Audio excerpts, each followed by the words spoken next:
1 year after the viral courtroom incident, Courtroom 237 had transformed into something unprecedented. Camera crews from a major documentary production company positioned their equipment carefully as Judge William Harrison took his familiar seat, not on the bench, but in the defendant's chair, a symbolic gesture that spoke volumes about the journey of the past 12 months. Sarah Mitchell stood at the podium where she had once faced judgment, now addressing a room filled with newly appointed judges, legal scholars, and corporate leaders. The Judicial Equity and Reform Initiative had exceeded all expectations, with implementation across 12 states and a waiting list of jurisdictions eager to participate.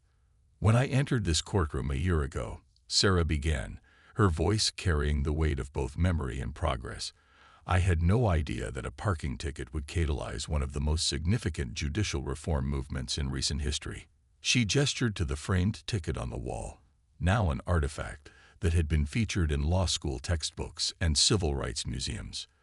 The statistics displayed on the courtroom's newly installed screens told a compelling story. In jurisdictions where the initiative had been implemented, sentencing disparities had decreased by 47%. The program had facilitated the review of over 10,000 cases, leading to significant adjustments in fines and sentences that had been influenced by unconscious bias. Harrison watched from the defendant's chair, his perspective literally and figuratively transformed. The past year had seen him transition from a judge known for harsh sentences to a leading voice in judicial reform. His recent TED talk, From Judgment to Justice, had garnered millions of views and sparked conversations in legal communities worldwide. The true measure of justice, Harrison addressed the audience, standing beside the chair where countless defendants had once sat before him, isn't in the sentences we deliver, but in the understanding we bring to each case. He shared how the initiative had implemented a groundbreaking protocol requiring judges to participate in monthly community immersion programs, breaking down the barriers between the bench and the communities they served. The documentary cameras captured the moment Sarah and Harrison unveiled the initiative's latest expansion, a nationwide scholarship program for aspiring lawyers from underserved communities. Funded by a consortium of corporations inspired by Horizon Technologies' leadership, the program would ensure that future generations of legal professionals would better reflect the diversity of the communities they served. As the formal presentation concluded, Sarah approached the judge's bench, running her fingers along the polished wood. "You know," she mused, loud enough for the microphones to catch. "Some might say we've come full circle, but I prefer to think we've drawn a new circle entirely." Harrison nodded, understanding the profound truth in her words. The courtroom that had once been a stage for confrontation had become a classroom for transformation. The surveillance footage that had once sparked outrage now served as a teaching tool in judicial training programs across the country. The day ended with an unexpected gesture. Sarah presented Harrison with a parking meter, decommissioned from the very spot where her car had been ticketed, now transformed into an award for judicial excellence and equity. The inscription read, "For those who have the courage to judge themselves first." As the camera crews packed up their equipment and the last of the attendees filed out, Harrison and Sarah stood in the empty courtroom, their reflections visible in the polished floor. "Ready for another year?" Sarah asked, knowing that their work had only begun. "Ready," Harrison replied, his voice carrying the certainty of someone who had found his true calling. After all, justice isn't a destination. It's a journey we choose to take every single day. The courtroom lights dimmed, but the impact of their partnership continued to illuminate courtrooms across the nation, proving that sometimes the most powerful legal precedents are set not by cases won, but by perspectives transformed. The morning sun filtered through the tall windows of courtroom 237 in the Atlanta Municipal Court, casting long shadows across the polished wooden benches. Judge William Harrison adjusted his wire-rimmed glasses, his weathered fingers drumming against the bench as he prepared for another mundane day of traffic violations and minor infractions.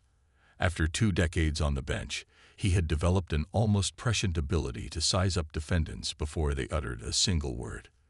The usual morning procession had begun.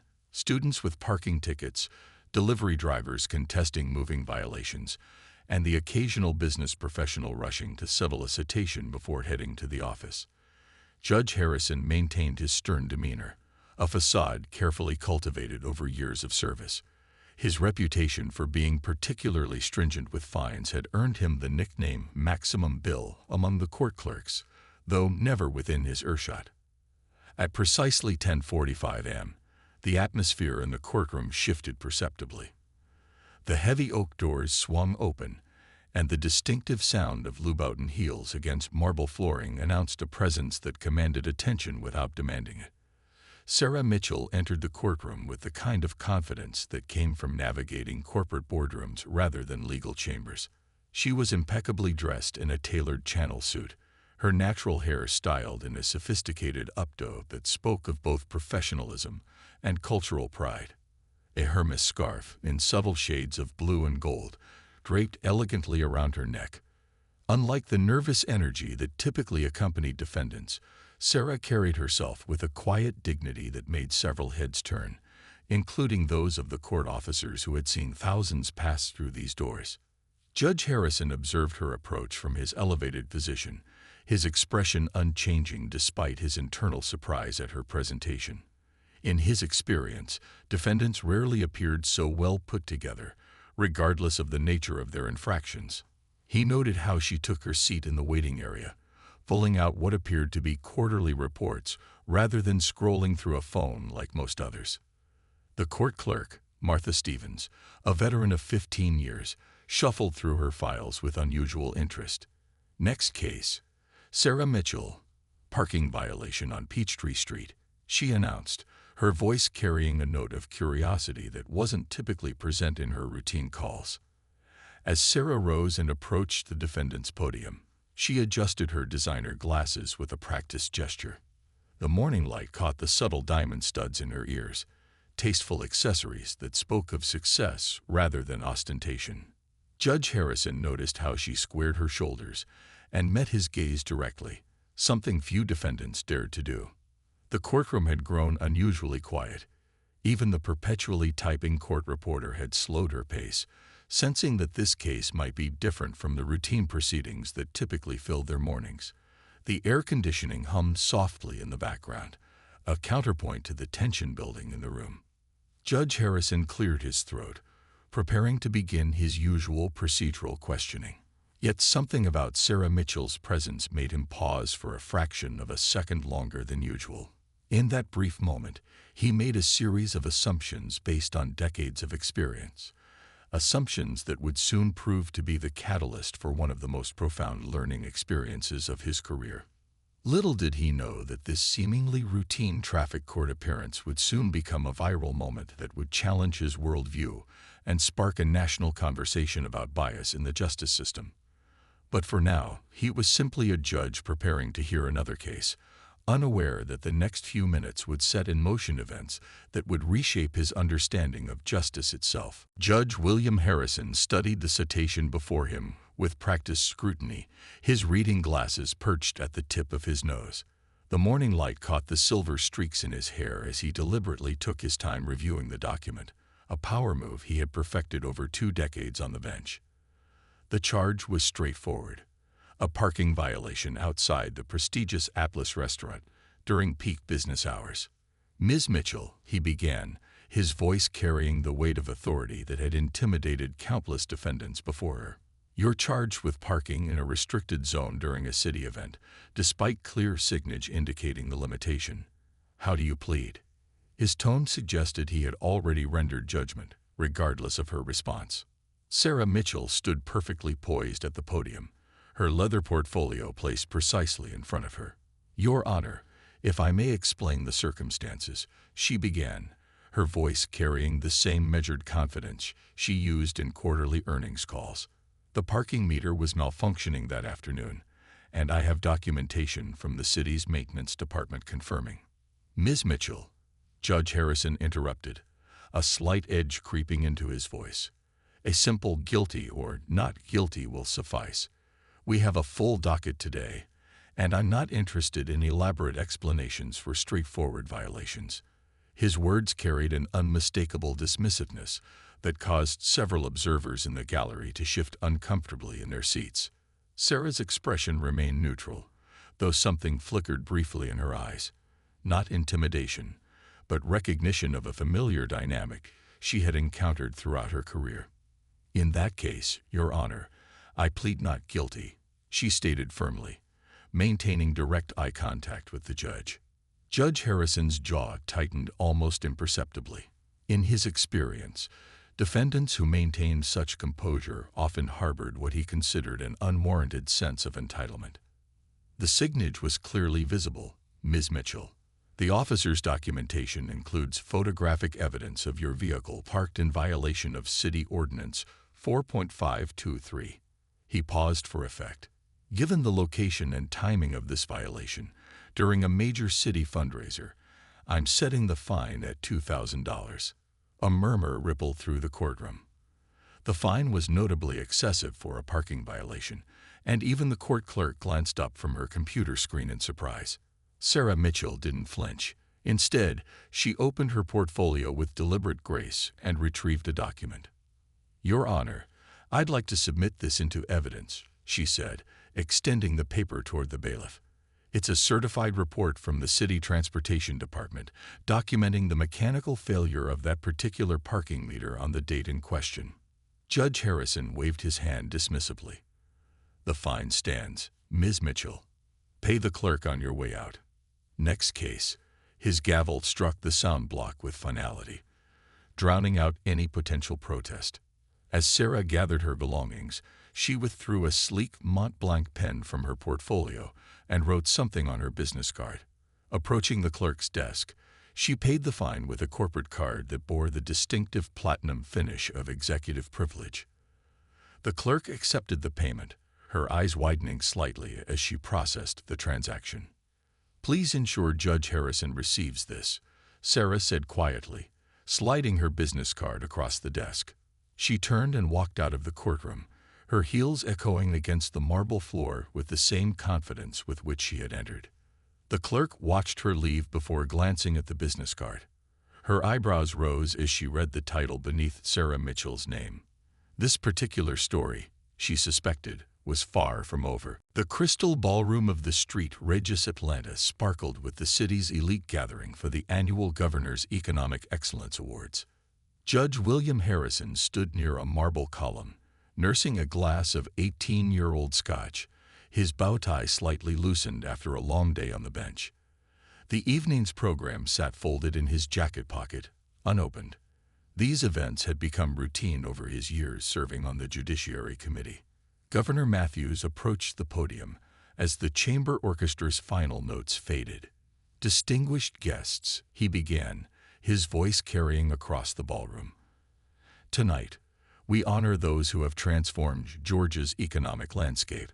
Our keynote speaker embodies the spirit of innovation that drives our state forward." Harrison lifted his glass to his lips, half listening as the governor continued his introduction. Under her leadership, Horizon Technologies has not only doubled its market capitalization to $50 billion, but has also created 10,000 new jobs in our state. Please welcome our keynote speaker, the youngest CEO of a Fortune 500 company in Georgia's history, Sarah Mitchell. The crystal tumbler slipped from Harrison's grasp, shattering against the marble floor. Heads turned, but all eyes quickly redirected to the figure ascending the stage.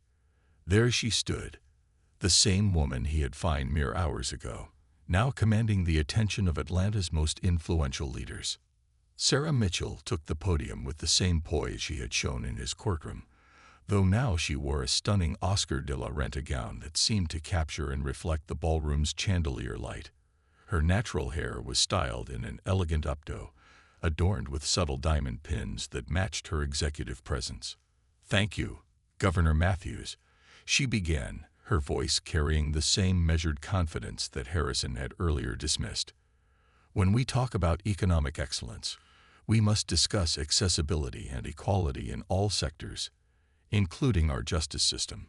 Harrison felt the color drain from his face as several nearby guests glanced in his direction. His $2,000 fine now seemed not just excessive but embarrassingly petty.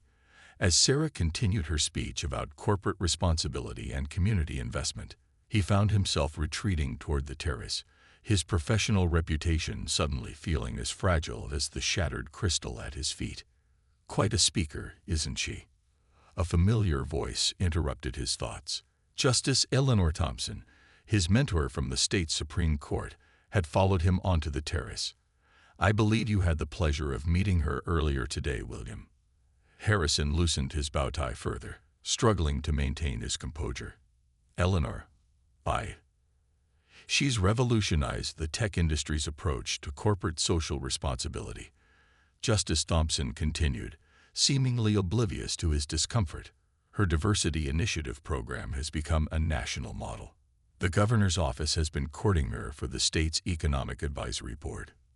Through the ballroom's windows, Harrison watched as Sarah concluded her speech to thunderous applause. Several CEOs and state officials immediately surrounded her, eager to make connections.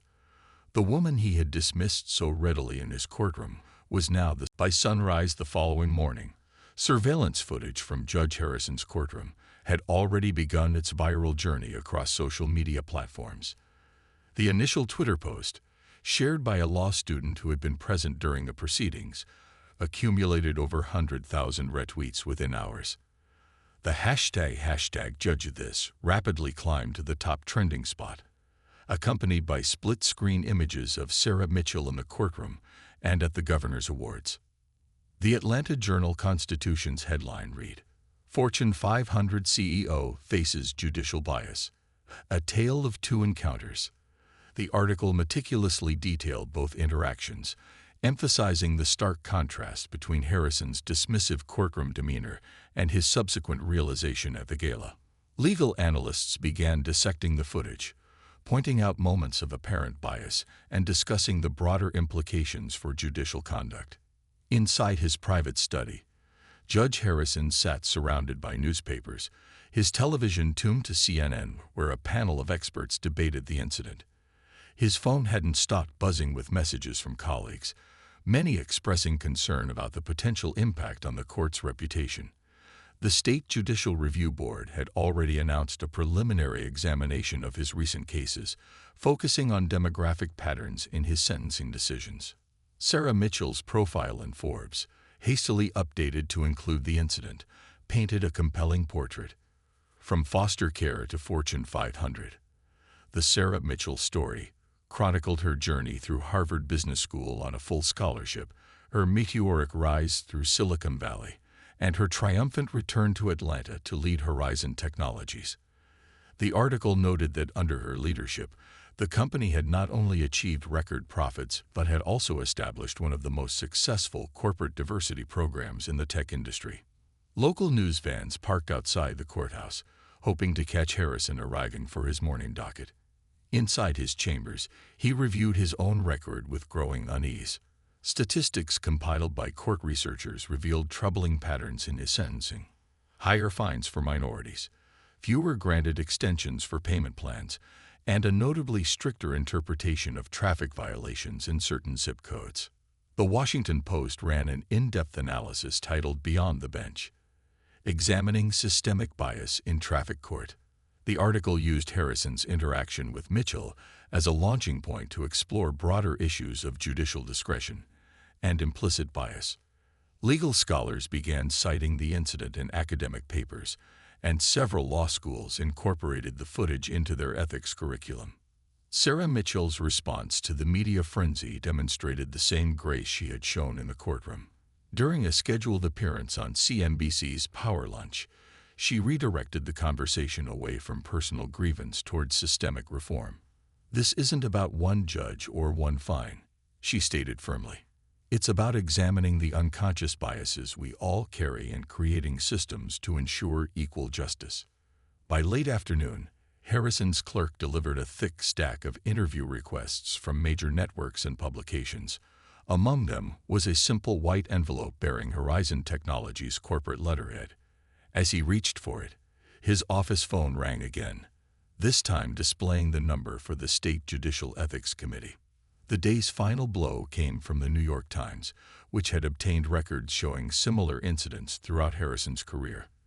The article highlighted the stories of 3 other accomplished professionals who had faced comparable treatment in his courtroom but had lacked Mitchell's platform to challenge it.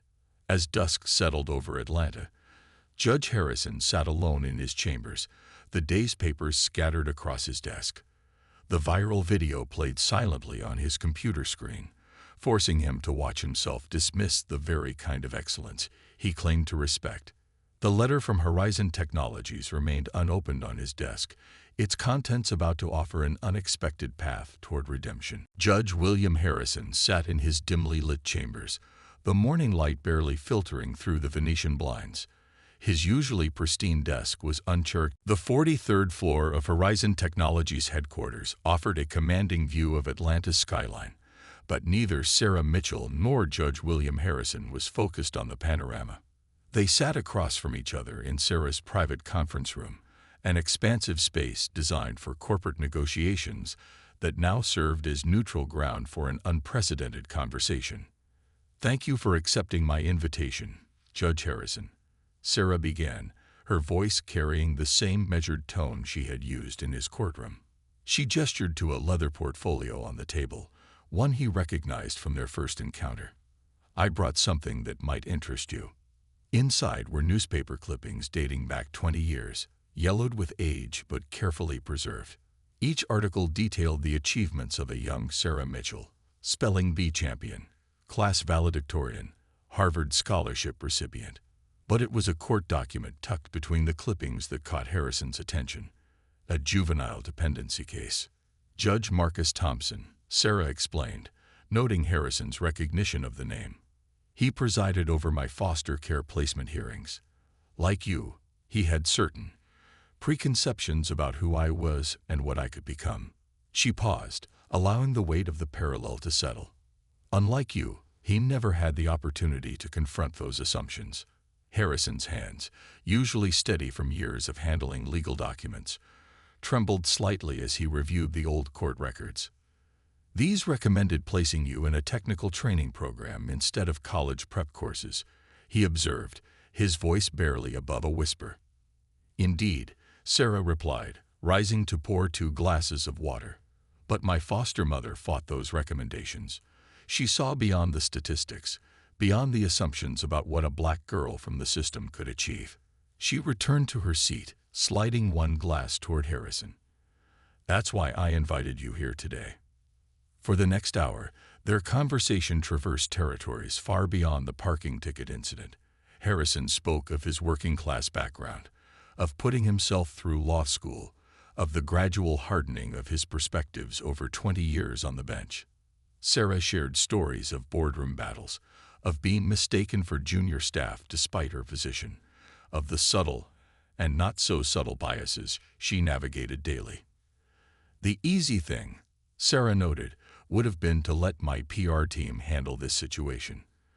To make an example of you, to demand your resignation." She leaned forward, her expression intense. "But that would only address the symptom, not the cause." Harrison found himself nodding, years of judicial reserve crumbling in the face of such direct honesty. "I've been reviewing my case records," he admitted. "The patterns are undeniable." "Patterns can be changed," Sarah responded, standing to retrieve another document from her desk. "Which is why I'd like to propose something unexpected." She placed a proposal in front of him, a detailed plan for a judicial reform initiative, with Horizon Technologies backing. As the afternoon sun cast long shadows across the conference room, Judge and CEO found themselves crafting something neither had anticipated. A partnership born from confrontation, a program that could transform their initial conflict into lasting change. "Your Honor," Sarah said as their meeting drew to a close, "sometimes the most meaningful sentences we pass are the ones we pass on ourselves." She extended her hand across the table, not as a defendant this time, but as an equal partner in the pursuit of justice. The grand ballroom of the Ritz-Carlton Atlanta fell silent as Sarah Mitchell approached the podium, camera shutters clicking rapidly from the press section. Behind her, A diverse panel of legal experts, corporate leaders, and civil rights advocates sat ready to support the announcement that had drawn national media attention. Today, Horizon Technologies is committing $100 million to launch the Judicial Equity and Reform Initiative. Sarah began, her voice carrying the authority that had earned her company's stock a 10-point surge that morning. And I'm pleased to announce our chief advisor for this groundbreaking program, the Honorable Judge William Harrison. The audience erupted in murmurs as Harrison rose from his seat and walked to the podium. Gone was the stern judicial demeanor.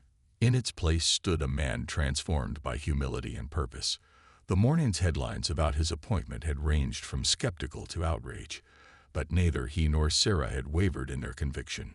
6 weeks ago, I made a judgment that revealed my own biases.